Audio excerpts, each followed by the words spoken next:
Stop recording कर देना, ठीक है, जब जाने से पहले। Okay sir.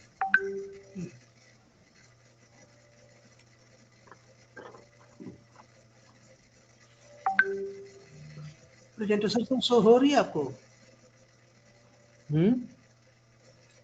प्रेजेंटेशन आपको शो हो रही है?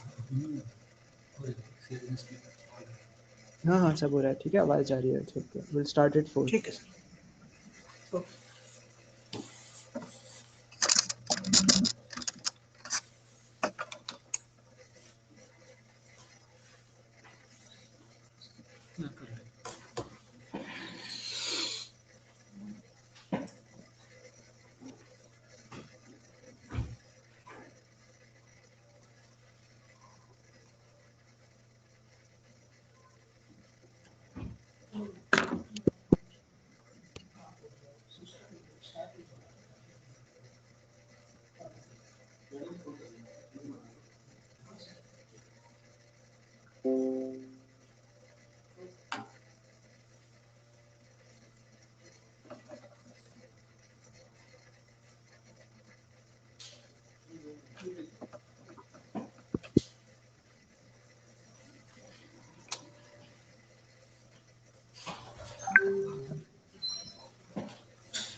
So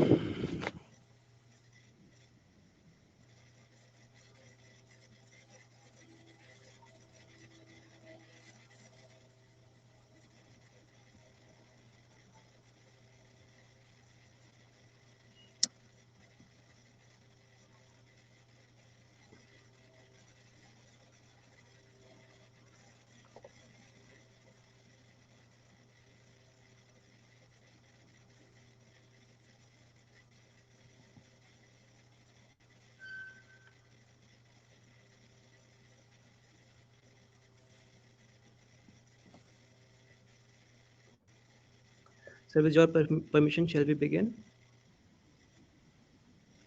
Sure. So shall we begin? Okay. Good afternoon, everyone. Yes, can. Today I Good welcome you afternoon. all to the 49th webinar. Good afternoon. I welcome you all to the 49th webinar that we conduct every Tuesday for our CGHS beneficiaries. Today we have with us Dr. Anuj Mehta, who is a very esteemed consultant ophthalmologist from Safdarjung Hospital, who shall be delivering a health talk on the topic Diminishing Vision, a Cause of Concern. To briefly touch on the topic, I would like to mention that diminishing vision, which can be a significant issue because it can affect a person's ability to perform everyday tasks and can limit their independence. In some cases, as we know that diminishing vision can also be a sign of an underlying health conditions that needs to be treated. It is therefore becomes a very important and pertinent topic to discuss among with our beneficiaries. Today we'll conduct this webinar from 4 p.m. to 5 p.m. I would urge everyone to post their questions and queries in the comment box. Once the presentation by Sir is concluded, we'll just take up all your questions one by one and we'll discuss it at the end of the webinar. I would urge everyone to keep posting the questions as the presentation moves forward. Without further ado, I would like to hand over the mic to Sir to begin with the presentation. Thank you. Thank you. Uh, I'm Dr. Anuj Mehta, consultant and HOD, Vardhman Mahavir Medical College and Safdarjung Hospital. Today's topic is diminishing vision, a matter of concern. Yes, decreased vision or decreasing vision or diminishing vision is definitely a matter of concern. How and why we will discuss today. Uh, First of all, I just want to tell you that there are few common complaints, presenting complaints when we sit in an IOPD.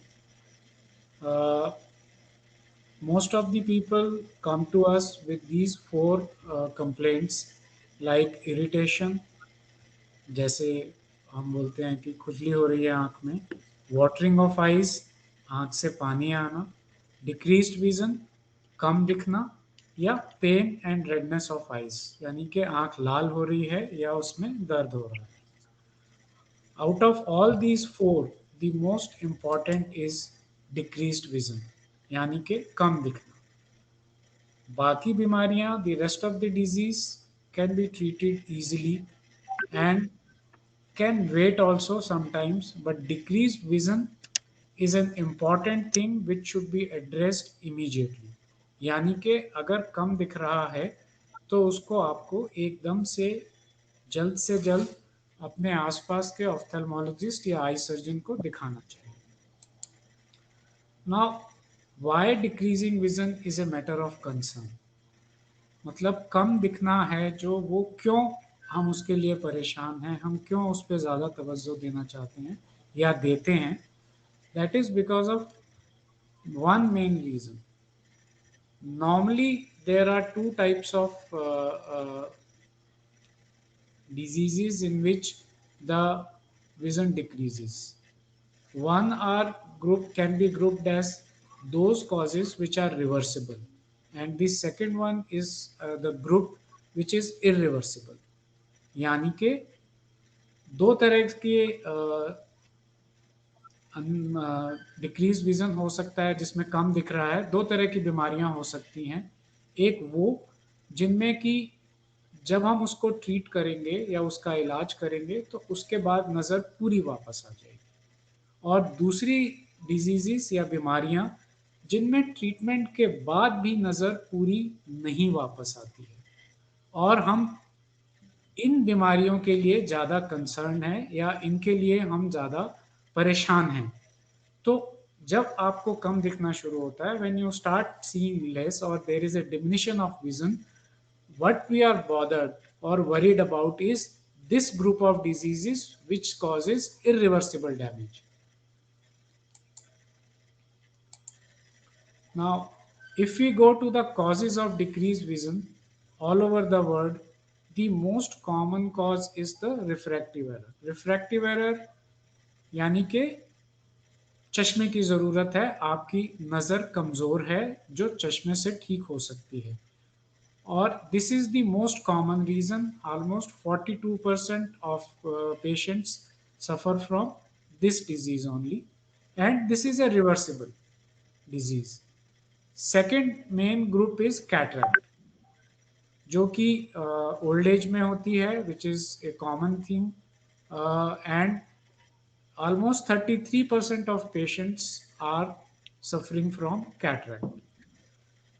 Glaucoma या काला मोतिया, diabetic retinopathy या diabetes की वजह से पीछे का पर्दा या रेटिना खराब होना, एएमडी जिसको हम एज रिलेटेड मैकुलर डिजेनरेशन बोलते हैं, ये भी एक तरह की पर्दे की बीमारी है। दे आर लेस कॉमन, 2%, 1%, 1%, ये इतने कॉमन नहीं है, परंतु but they are the one which cause irreversible damage, जिसमें कि इलाज के बाद भी नजर आना कम रहता है, पूरी नज़र वापस नहीं आती। सो हमें इनका डायग्नोसिस करना है जल्दी। इनके बारे में जितना जल्दी डायग्नोसिस होगा, the earlier we diagnose the better is treatment. अभी the common causes of diminution of vision when we see age wise, यानी कि उम्र के हिसाब से, इन एल्डरली और old people, the common causes are refractive errors, that means requirement for glasses, cataract, diabetic cataract मतलब सफेद मोतिया, डायबिटिक रेटिनोपैथी मतलब डायबिटीज की वजह से आंख का पीछे का पर्दा खराब होना, ग्लोकोमा या काला मोतिया, and ARMD age related macular degeneration, जो एजिंग के साथ पीछे का पर्दा कमजोर हो जाता है। और बच्चों में in children we commonly see refractive errors, congenital cataract, vitamin A deficiency, congenital glaucoma एक तरह का काला मोतिया पैदाइशी, और ट्रॉमा यानी कि डिफरेंट टाइप ऑफ अलग अलग तरह की चोट जो बच्चे लगा लेते हैं आंख में। तो ये कॉमन कारण है नज़र कम होने के एल्डरली लोगों में, बूढ़े लोगों में और बच्चों में। हम इनको थोड़ा थोड़ा अलग अलग करके डिस्कस करेंगे। We will discuss them separately one by one. Coming to the elderly patient first, बूढ़े लोगों के लिए first common cause is refractive errors, यानी कि चश्मे की ज़रूरत। इसमें 3 तरह की बीमारियां होती हैं। पहली, जिसको हम बोलते हैं myopia, that is also called near sightedness. इस बीमारी में, in this disease, you will be able to see the near things clearly, यानी कि पास की चीजें आपको साफ दिखाई देंगी, but there will be decreased vision for distant object, यानी कि दूर की चीजें कम दिखाई देंगी। और इसका इलाज बहुत सिंपल है, माइनस के लेंसेज जिनको हम कनकेव लेंसेज बोलते हैं। So if you use concave lenses you can treat this. Second group of refractive error is what we call hypermetropia या far sightedness. In this, the near objects, it is difficult to see the near objects, यानी कि नजदीक की चीजें ज्यादा मुश्किल होगी बनिस्बत दूर की चीजों और डिस्टेंट ऑब्जेक्ट से। इसका भी ट्रीटमेंट आसान है। इसके प्लस के लेंसेज आते हैं जिनको हम कन्वेक्स लेंस बोलते हैं। So you can use those convex lenses to treat this. Third and the most common refractive error in elderly, यानी कि बूढ़े लोगों में सबसे ज्यादा कॉमन रिफ्रैक्टिव एरर है प्रेसबायोपिया। ना presbyopia is a normal ageing process, यानी कि ये बीमारी नहीं है, ये एक नॉर्मल एज के साथ आने वाली चीज है। which is seen in almost all patients after the age of 40 years. यानी कि 40 साल के बाद ये लगभग सभी लोगों में कुछ हद तक ये तकलीफ होती है। और it increases with increasing age, मतलब एज के साथ ये धीरे धीरे नंबर बढ़ता है। The symptoms are difficulty in reading, sewing और डूइंग नियर वर्क, यानी कि पास का काम करने में, पढ़ने में, लिखने में, सिलाई कढ़ाई में, सुई में धागा डालने में, इन चीज़ों में दिक्कत होती है। Again treatment is simple, convex lens are given for doing near work, यानी कि आपको चश्मा दिया जाएगा जो आपने सिर्फ नजदीक का काम करते समय इस्तेमाल करना है। The next group of disease is cataract. Now everybody must have heard about cataract, जिसको हम हिंदी में सफेद मोतिया बोलते हैं। It is usually associated with advanced age more than 50 years, यानी कि नॉर्मली अगर हम देखें तो ज्यादातर मरीज जो है वो हमारे पास 50 साल की उम्र के बाद आते हैं। और what are the early symptoms? Most important, frequent change of glasses, यानी कि नंबर आपका जल्दी जल्दी चेंज हो रहा है, आपको बार बार हर 4-5-6 महीने में चश्मा बदलना पड़ रहा है, आपका नंबर बदल रहा है। That is an early sign. एक ये अर्ली साइन है कैटरेक्ट कि आपको कैटरेक्ट डेवलप होना शुरू हो रहा है।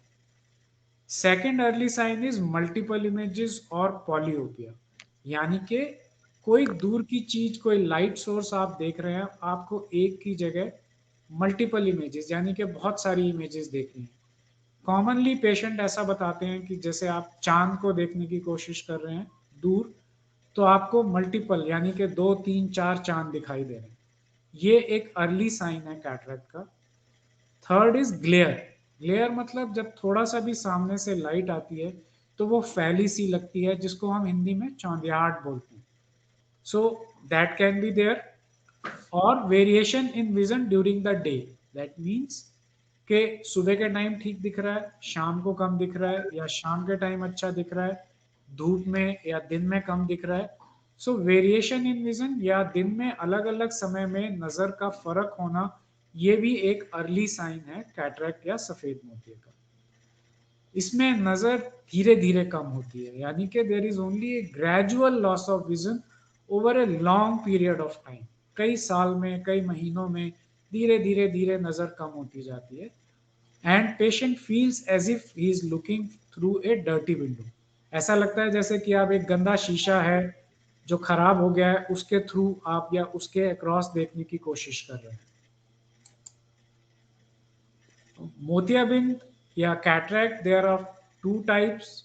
कॉमनली वी से इमेच्योर और मैच्योर, जिसे हम हिंदी में कॉमनली बोलते हैं इमेच्योर को हम बोलते हैं कच्चा मोतिया है, मैच्योर को हम बोलते हैं पक्का मोतिया है। Now these two pictures are example of immature and mature. The top picture shows you an immature cataract and the lower one shows you a mature cataract. The mature और पका हुआ मोतिया जिसको हम बोलते हैं, it looks as whitish. ये सफेद रंग का सा आपको आपकी आंख के बीच में दिखेगा। So this is सफेदी अगर आ जाती है, that means it has become mature. Now one common question which patient ask is when to operate, कि डॉक्टर साहब ऑपरेशन कब कराएं। If the cataract is mature, यानी कि अगर पका हुआ मोतिया है, then the operation should be done as early as possible.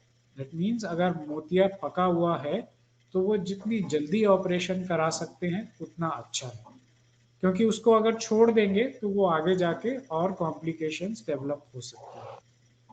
In cases of immature cataract यानी कि कच्चे मोतिये में आप वेट कर सकते हैं। ये आपके ऊपर डिपेंड करता है कि आपको कितनी ज़रूरत है अच्छी नज़र की, आप क्या काम करते हैं, आपका पढ़ने का काम ज़्यादा है, कोई बारीक काम करते हैं, if you have to do fine work, then आपको जल्दी ऑपरेट कराना पड़ सकता है। कुछ लोगों की रिक्वायरमेंट कम होती है, बहुत बारीकी का काम नहीं करना, वो वेट कर सकते हैं। तो ये जब आप आई सर्जन को दिखाने जाते हैं, ये आप उनसे सलाह ले सकते हैं कि ये मुझे कितनी जल्दी और कब करना चाहिए। Then we come to the third common disease in elderly, which we call glaucoma or kala motia. Now, kala motia or glaucoma is result of rise in intraocular pressure. That means जैसे आपका blood pressure होता है, blood का, धमनियों का, वैसे ही आई का भी अपना एक प्रेशर होता है। जब वो प्रेशर बढ़ने लगता है तब ग्लोकोमा डेवलप होता है। उस बढ़ते हुए प्रेशर और increasing pressure causes damage to your optic nerve, या आंख की नस जो होती है, जो आंख को ब्रेन से जोड़ती है, वो प्रेशर बढ़ने से खराब होने लगती है। सो उसको हम ग्लैकोमा बोलते हैं। ये भी दो तरह का होता है, एक एक्यूट। एक्यूट मतलब it will happen all of a sudden, ये एकदम से होगा। There will be a sudden pain, अचानक दर्द शुरू होगा, which will be associated with redness, nausea, vomiting, blurring of vision and coloured halos, that is rainbow like colours. अगर मैं इसको हिंदी में समझाऊं तो ये अचानक होगा, दर्द होगा, आंख लाल होगी, थोड़ा जी मिचला सकता है, वॉमिटिंग भी हो सकती है, इसमें धुंधलापन आएगा। और अगर आप किसी एक लाइट सोर्स को देखेंगे, बल्ब की तरफ देखेंगे, तो आपको उसके आसपास इंद्रधनुष जैसे रंग बिरंगे कलर्स दिखने शुरू होंगे। इसमें इमीडिएटली हॉस्पिटल जाने की ज़रूरत है। इसका इलाज ज़्यादातर दवाइयों से और इंजेक्शन से हो जाता है। So you have to rush to the hospital and it can be treated with injections and medicine. The second type of glaucoma or chronic glaucoma is much more dangerous. ये ज़्यादा खतरनाक है। इसको हम कई बार साइलेंट किलर ऑफ साइट भी बोलते हैं। क्यों? क्योंकि इसका मालूम नहीं पड़ता, because it is difficult to diagnose, it can be missed and it causes irreversible damage. यानी कि इसमें जो डैमेज हो जाता है, जो नस खराब हो जाती है, उसमें ट्रीटमेंट के बाद भी, कंट्रोल होने के बाद भी उसमें नज़र वापस आने का चांस कम होता है। सो ये एक ऐसी इम्पॉर्टेंट बीमारी है जो कि हमें जल्दी से जल्दी डायग्नोज करनी चाहिए, ताकि हम उससे होने वाले डैमेज को, उससे होने वाले नुकसान को रोक सकें। Now what are the risk factors? कौन से ऐसे लोग हैं जिनमें ये हो सकता है? First is age over 35 years, usually, यानी कि 35 साल से ज़्यादा के लोगों में ज़्यादातर होता है। ऐसे लोग जिनकी फैमिली में ग्लोकोमा, क्रॉनिक ग्लोकोमा की हिस्ट्री है, those who have blood relatives with glaucoma, उनमें चांसेस ज़्यादा हैं। शुगर के मरीजों में चांसेस ज़्यादा हैं। अगर आपको लाइट सोर्स के अगेंस्ट, बल्ब के अराउंड इंद्रधनुष जैसे रंग दिख रहे हैं, if you start seeing rainbow rings around the bulbs, that means, इसका मतलब है कि आपके आई का प्रेशर शायद बढ़ा हुआ है, your eye pressure is high and you need to consult a eye doctor. इसमें ज़्यादा ज़्यादा सिम्टम्स नहीं होते, ज़्यादा आपको मरीज को परेशानी नहीं होती। There can only be mild pain and blurring of vision, या थोड़ा सा नजर में धुंधलापन और हल्का दर्द। सो मरीज को ये खुद ध्यान देना होता है कि अगर धुंधलापन आ रहा है, थोड़ा सा आ रहा है, और ऐसे रेनबो जैसे कलर्स दिख रहे हैं लाइट के अराउंड, तो उनको इमीडिएटली आई सर्जन को कंसल्ट करना चाहिए। इसमें भी चश्मे का नंबर जो है वो जल्दी जल्दी बदलता है। There is a frequent change of glasses. इसका इलाज जो है वो 90% केसेस में दवाइयों से हो जाता है, तो घबराने की ज़रूरत नहीं है। बट हाँ, उसमें you need a regular follow up, यानी कि आपको रेगुलर डॉक्टर को दिखाना होता है, और उसकी दवाइयाँ ज़्यादातर लाइफ लॉन्ग, यानी कि ज़िंदगी भर चलती हैं।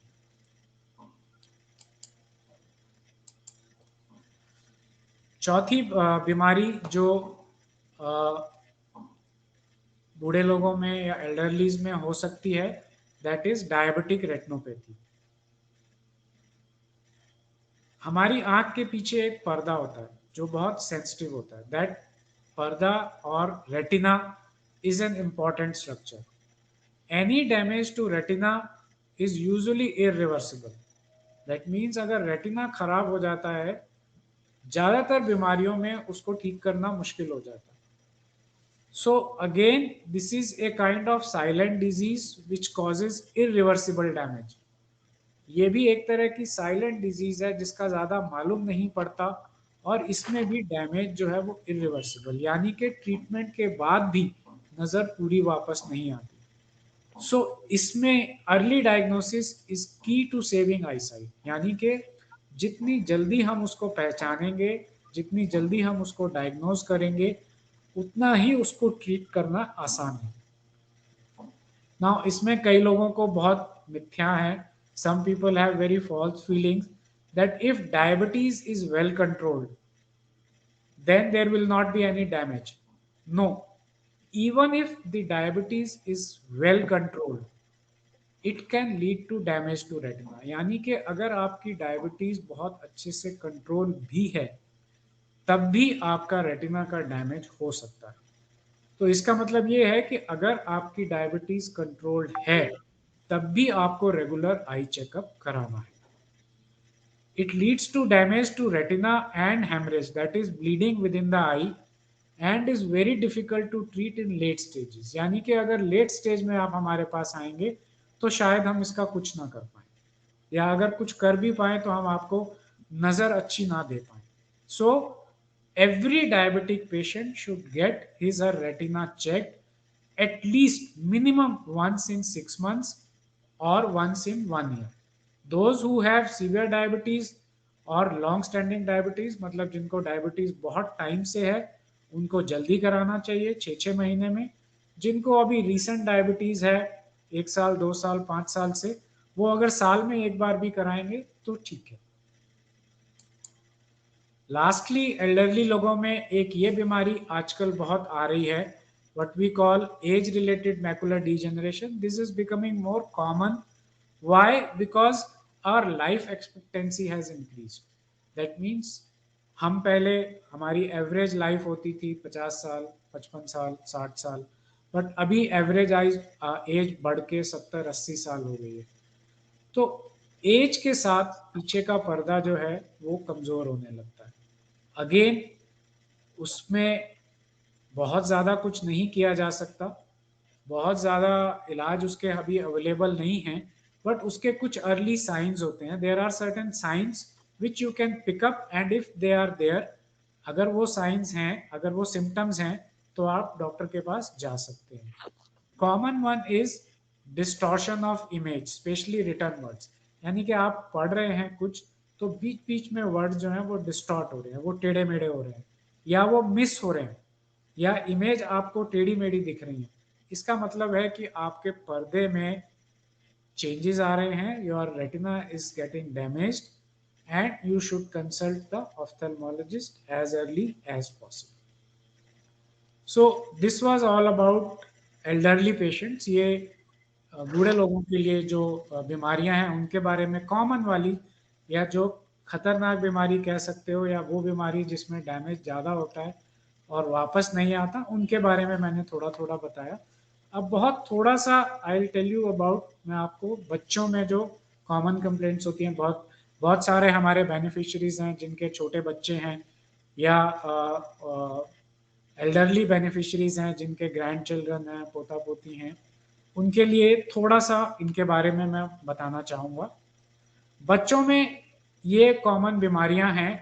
These are the common diseases which are seen in children. One is refractive error, यानी कि चश्मे की ज़रूरत। सेकंड इज कंजेनिटल कैटरेक्ट, यानी कि पैदाइशी मोतियाबिंदु, सफ़ेद मोतियाबिंदु। तीसरा विटामिन ए की डेफिशिएंसी, विटामिन ए डेफिशिएंसी। चौथा कंजेनिटल ग्लोकोमा, यानी कि पैदाइशी काला मोतिया। पांचवा ट्रॉमा, यानी कि इंजरीज या चोट लगना। और एक ट्यूमर है बच्चों की आई का जिसको भी से रेटिनोब्लास्टोमा। थोड़ा सा इनके बारे में बताना चाहूँगा।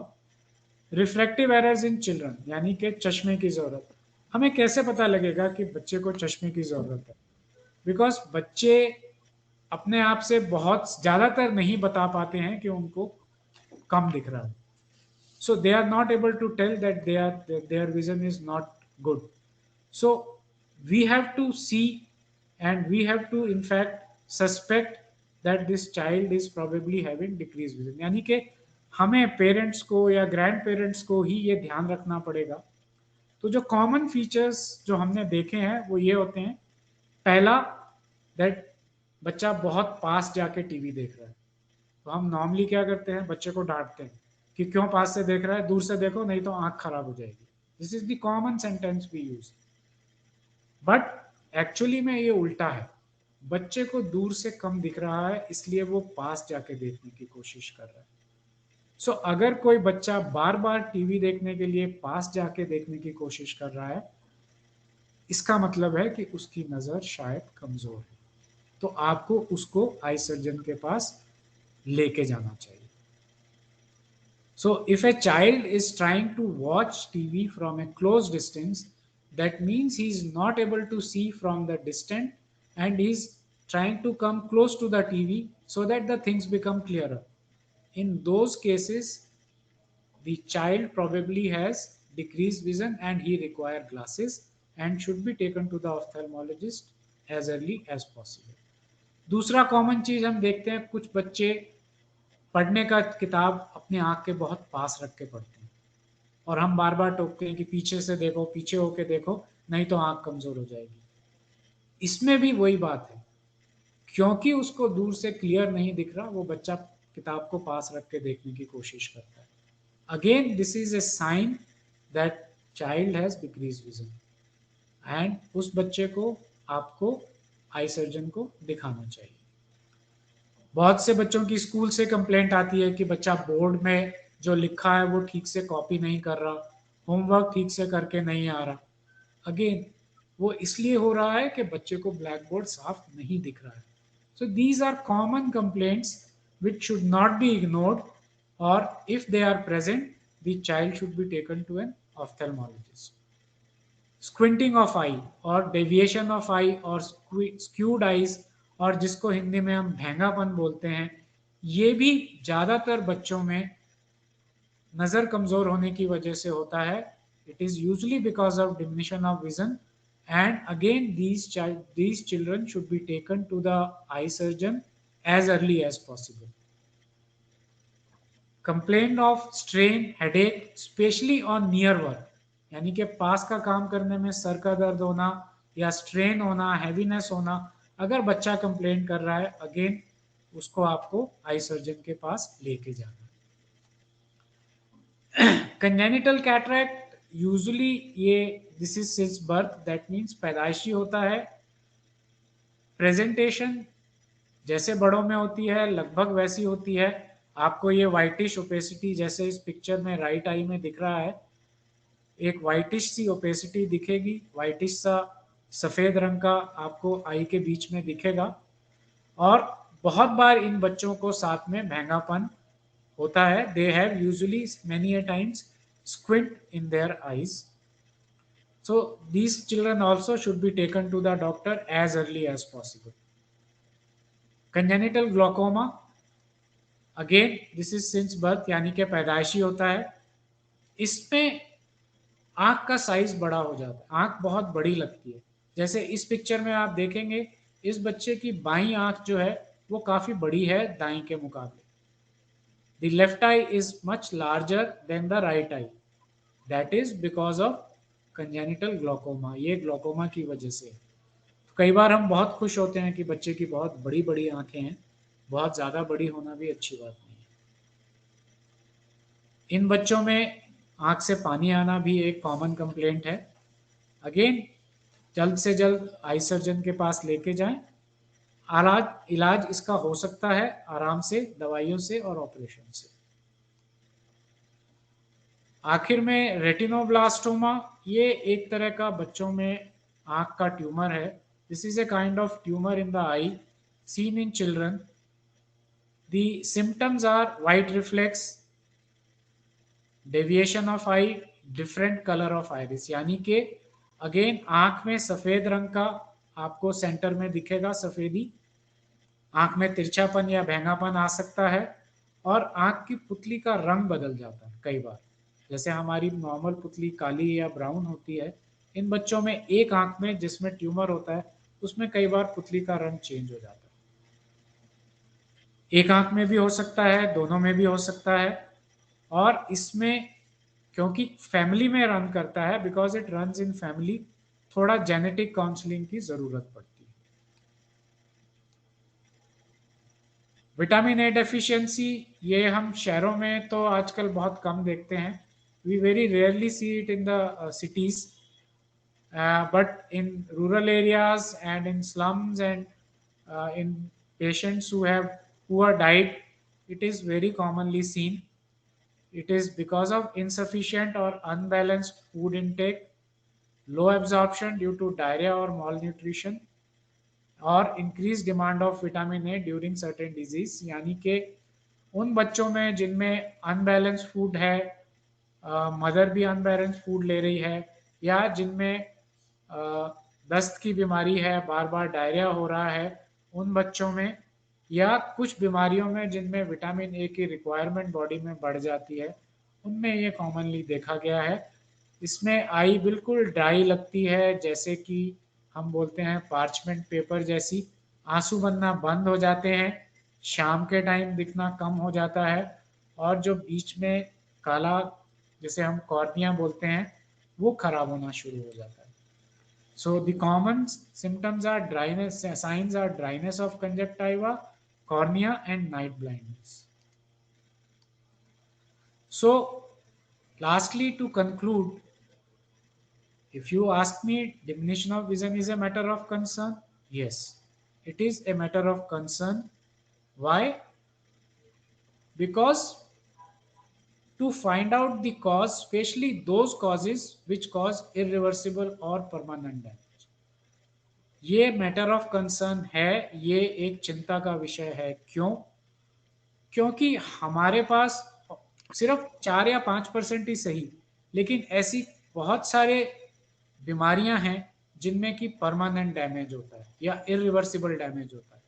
सो उन बीमारियों को जल्दी पकड़ने के लिए, उनका प्रॉपर इलाज करने के लिए, अगर आपको थोड़ा सा भी धुंधलापन या कम दिखना शुरू हो रहा है, तो आपको इमीडिएटली अपने नियरेस्ट आई सर्जन, ऑफ्थेल्मोलॉजिस्ट के पास जाना चाहिए। बिकॉज इन बीमारियों में द अर्ली डायग्नोसिस इज की टू सक्सेसफुल आउटकम, यानी कि जल्दी डायग्नोसिस बनाना एक इम्पॉर्टेंट पार्ट है एक अच्छे इलाज के लिए और एक अच्छे उसके नतीजे के लिए। Thank you. Thank you, sir. Thank you for the concise and very beautifully summarized presentation. I hope our beneficiaries gained a lot of knowledge from it and enjoyed the presentation as well. So we have received a few questions already, and I would urge all other participants to keep posting the questions since we have a few minutes left, so we can discuss it with the sir. Sir, first I would begin, since we concluded with the topic of children, I would begin with children only. So there has been a question, probably from some concerned mothers, which is a very common thing these days. The question is, can excessive screen exposure in early childhood, which we see these days, can lead to diminution of vision in children? Hindi में है या English में answer करूं? Sir, you can answer. Yes, it is a matter of concern. See, the thing is, when we concentrate too much, especially in children, when we concentrate too much at a close distance, यानी कि हम जब पास की चीज़ों पे ज़्यादा देर तक concentrate करते हैं, then some of our eye muscles become very active and they can lead to sometimes myopia, जिसे हमने नियर साइटेडनेस मैंने बताया। Yes, तो sir. बच्चों में अगर बहुत देर तक नियर की चीज़ों का एक्सपोजर होगा, तो जैसे बच्चा ग्रो करता है उसमें मायोपिया होने का रिस्क थोड़ा बाकी लोगों के मुकाबले ज़्यादा होता है। बट हमने पढ़ाई भी करनी है, हमने काम भी करना है, आजकल तो ज़्यादातर चीज़ें स्क्रीन पे हो रही हैं। तो Exactly. ऐसा नहीं है कि बिल्कुल मना करना है, ऐसा नहीं है कि बिल्कुल नहीं करना, करना है एक लिमिट में। और उसको काउंटर करने के लिए, उसका इफेक्ट कम करने के लिए बच्चे को बाहर भेजना है खेलने के लिए।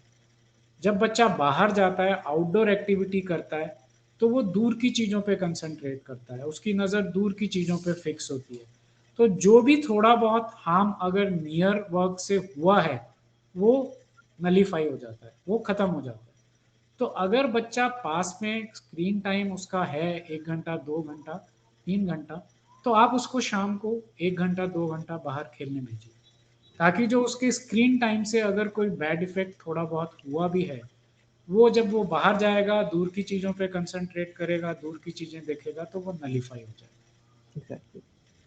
That's a very important point, sir, brought forward, that we should offset the effects of excessive screen exposure with other things also. So we have another question. It's related to dietary considerations for diminution of vision. Like it's advertised in many medicines and many advertisements that you should eat healthy, you should take proteins, vitamins. So do you concur that there is a good relation with diminution of vision with diets, and especially in adults? सी हम लोग our Indian diet is, if you taking a normal Indian diet, is very well balanced. We eat salads, we eat green vegetables.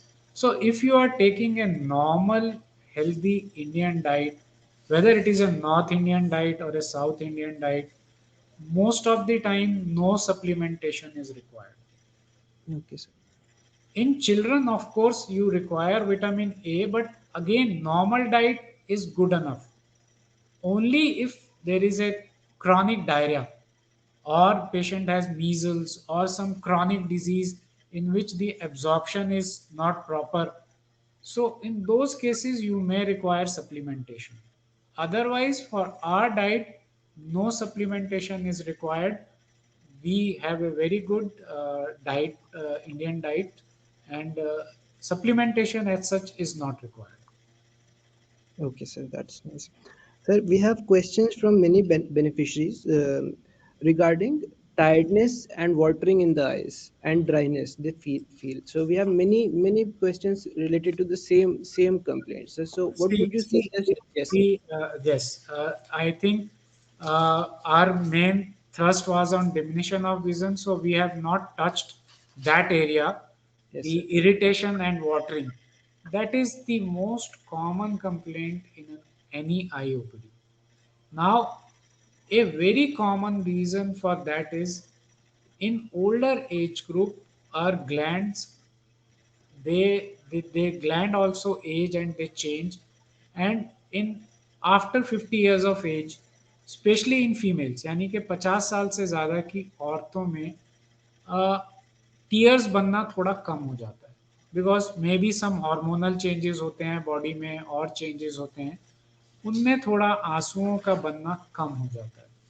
और अगर उसके साथ there are other associated things, किसी वजह से बहुत ज़्यादा आप ड्राई एनवायरनमेंट में बैठे हुए हैं, एसी चल रहा है और आपका जो एनवायरनमेंट है वो ड्राई है, या आप फैन के डायरेक्टली नीचे बैठे हुए हैं और आपके टीयर्स बहुत फास्ट इवेपोरेट हो रहे हैं, उन लोगों में इस तरह की सिम्टम्स आने लगते हैं। शुरुआत होती है इरिटेशन से, ड्राइनेस की वजह से, और उस ड्राइनेस की वजह से कुछ रिफ्लेक्स टीयर्स फॉर्म होते हैं जो कि नॉर्मल टीयर्स जैसे नहीं होते, तो उसमें वाटरिंग की कंप्लेंट भी ऐड हो जाती है। तो ये सोचते हैं कि इसमें वाटरिंग हो रही है जी, तो टीयर्स तो बन रहे हैं, नहीं बन तो रहे हैं, but those tears are not normal tears. So ये तकलीफ ओल्डर एज ग्रुप में काफ़ी कॉमन है। उसका परमानेंट इलाज तो कोई खास नहीं है, एक्सेप्ट इसके कि आप ड्राई एनवायरनमेंट को अवॉइड करें, पंखे के डायरेक्टली नीचे नहीं बैठें, एसी के बिल्कुल सामने नहीं बैठें, और साथ में उसमें कुछ टीयर सब्स्टिट्यूट्स, जिनको हम कुछ दवाइयाँ होती हैं जो टीयर्स को रिप्लेस करने के लिए होती हैं, वो हम एडवाइस करते हैं, वो आप अपने डॉक्टर्स को सलाह करके यूज़ कर सकते हैं, ज़्यादातर सेफ होती हैं, लॉन्ग टर्म के लिए यूज़ कर सकते हैं। Okay, sir. So this was a question in addition to this only, that whether the OTC drugs that we have, carboxymethyl cellulose or maybe hyaluronic acid, can we use it for long term? So it was asked by a few people. So would you suggest See, it for a they are longer period? basically, see, uh, any drug, even if it is over the counter, even if it is supposed to be very safe, any drug Yes, will sir. have some kind of long term side effects. Now, it depends. whether these drugs which you have mentioned, carboxymethyl cellulose or sodium hyaluronate, these drugs itself are supposed to be very safe. But then usually in most of the formulations there is some kind of preservative. उसमें कुछ ना कुछ preservative डाला होता है ज्यादातर में, एक दो को छोड़ के। अगर आप लॉन्ग टर्म यूज करेंगे दवाई की वजह से तो कोई नुकसान नहीं होगा, बट जो उसमें प्रिजर्वेटिव है वो आपको नुकसान पहुंचा सकता है। So that preservative can cause damage. So any medicine, unless it is indicated, unless आपको डॉक्टर प्रिस्क्राइब ना करे, आप मत यूज करें। Yes, sir, that is very important. So now coming on the topic of refractory errors, there was a very pertinent question. And when we say that the symptom is frequent change in vision, so is there a criteria for frequent change in vision? Because there are many elderly patients No, who usually. frequent change in vision I had discussed with regard to glaucoma and cataract. Okay, sir. If there is frequent change of glasses, यानी कि आपको हर 3-4 महीने में number बदल रहा है, glass change करना पड़ रहा है ओल्डर एज ग्रुप में, तो आपको एक बार आई सर्जन को दिखाना चाहिए ऑप्टिशियन से हटके। कैटरेक्ट और ग्लोकोमा रूल आउट कराना चाहिए। बच्चों में फ्रीक्वेंट चेंज ऑफ ग्लासेस इसलिए होता है क्योंकि जब बच्चे बड़े होते हैं, बच्चा ग्रो करता है, बॉडी ग्रो करती है, आई का साइज बड़ा होता है। तो जब आई का साइज बड़ा होता है, आई का फोकस चेंज होता है, तो उनमें चश्मे का नंबर बढ़ता है या चेंज होता है। वो ऐसा नहीं है कि हर 2 महीने 3 महीने में होगा, वो बीच बीच में जब ग्रोथ स्पर्ट्स आते हैं, सडनली आप देखते हो बच्चा, अरे आपने नोट किया कि ये तो एकदम से लंबा हो गया। उस पीरियड में जब बच्चा एकदम से लंबा आपको लगने लगा, आई का साइज बड़ा हुआ, उन दिनों में हो सकता है उसका ग्लास का नंबर चेंज हो। वो भी ऐसा नहीं होगा कि 2 महीने 3 महीने में या 4 महीने में, साल में 2 साल में। वो बच्चे की ग्रोथ पैटर्न के ऊपर डिपेंड करता है, कब कितनी ग्रोथ हो रही है उसके साथ नंबर चेंज होता है। That is not called frequent. Frequent का मतलब है 3 महीने 6 महीने में आपको ग्लास चेंज करना पड़ रहा है, वो यूजुअली बच्चों में नहीं होगा। वो होगा तो वो ओल्डर एज ग्रुप में होगा, may be because of glaucoma की वजह से या कैटरेक्ट की वजह से। Okay, sir. Thank you. Thank you so much. So on the same topic, we have a question on refractory errors only, sir. As you mentioned that the 42% cases of diminishing vision from the graph is because of refractory errors. So a few beneficiaries have asked that there are a lot of free eye testing centers. The local ophthalmologist or the eye shops, they also carry free eye testing. Sometimes they overcorrect, maybe sometimes they undercorrect. So would you suggest to our beneficiaries to go to such centers, or would it be necessary to just consult an ophthalmologist? It's more of a social question. See, most of these camps are run by ophthalmologist only, or at the most, an optician is there. Yes. So, I think I should not comment on the, you can say, the capabilities of other people. It depends who's running that camp, who's seeing you at that camp. If an ophthalmologist is running that camp, if he's seeing you, he's examining you, I think you should believe that, you should rely on those things. Okay, so that's But a of very course, CGHS has provided such a wonderful backup, and the ophthalmologists are available in so many dispensaries, polyclinics, and even in hospitals. So they are always welcome to all these centers. okay, sir. Sir, we have a question from our beneficiary. He's asking, can we slow down the myopia in younger children who are having a progressive myopia? And almost That question I have already answered. That, see, if you focus for a long duration at a near object, the chances of progression of myopia are high. Okay, but again, children are of, they are studying in school, they have to read, they have to do their work, maybe for 4 hours, 6 hours, 8 hours, sometimes 10 hours a day. So you cannot say okay, no, don't study, but you can set it off, you can counter it by asking the children to go out and play for 1 hour 2 hours. So that is important. But we have seen in COVID is there has been a sudden increase in myopia. The children are coming. Why? Because they were not going out, they were not playing outside, they were all busy with their laptops, computers, or mobiles for hours and hours. So that has caused slight increase in the incidence of myopia recently. But again, it can easily be offset by outdoor activities. That is important. Sir, we had one question on presbyopia. So, people are asking the newly introduced progressive lenses versus their utility against bifocal lenses. So, See, there are advantages of progressive lenses.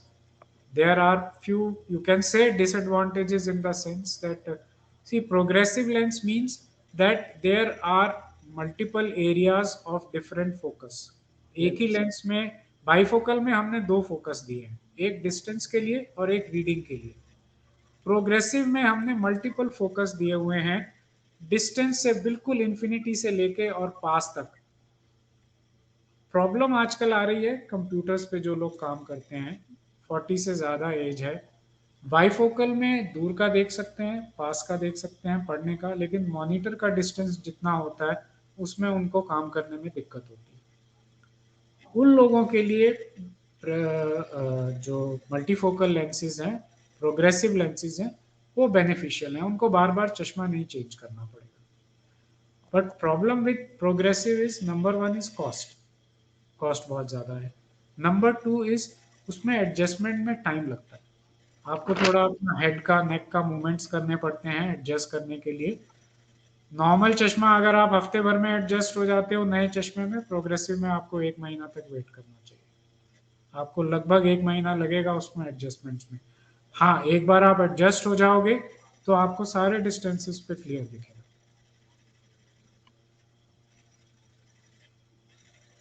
okay, sir, that's important point that we have covered. Uh, So we have one question regarding intravitreal injections. The beneficiary is asking, are there any specific contraindications or that the person who is suffering from diabetic retinopathy, that what he should consider if it is recommended to him? See, this is actually very technical and a very long Yes, topic. I can only say that it would be better if you let the retina surgeon or the eye surgeon decide it about it, because there are so many indications, so many contraindications. There are 5, 6 types of intravitreal injections available. Which injection is to be used? How frequently it is to be used? When it is to be used? When not is to be used?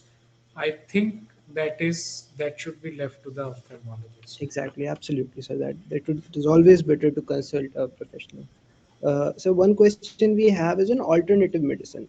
So, would you, in your best of wisdom, would suggest alternative medicine for ailments related to ophthalmology and eye problems? See, Because our beneficiaries, a lot of, something which I have no knowledge of, I cannot comment upon. okay, sir. Okay, Thank you. because I have not studied homeopathy or Ayurveda, so I cannot denounce them or I cannot promote them or I cannot say anything about them. So I just limit my knowledge to the allopathy, and I should not be commenting upon the any other type of medicines. Yes, yes. Sir, I think we have answered most of the questions. The other questions pertain to very specific symptoms like black spots and floaters. So I would suggest them to consult rather than discuss it on a webinar.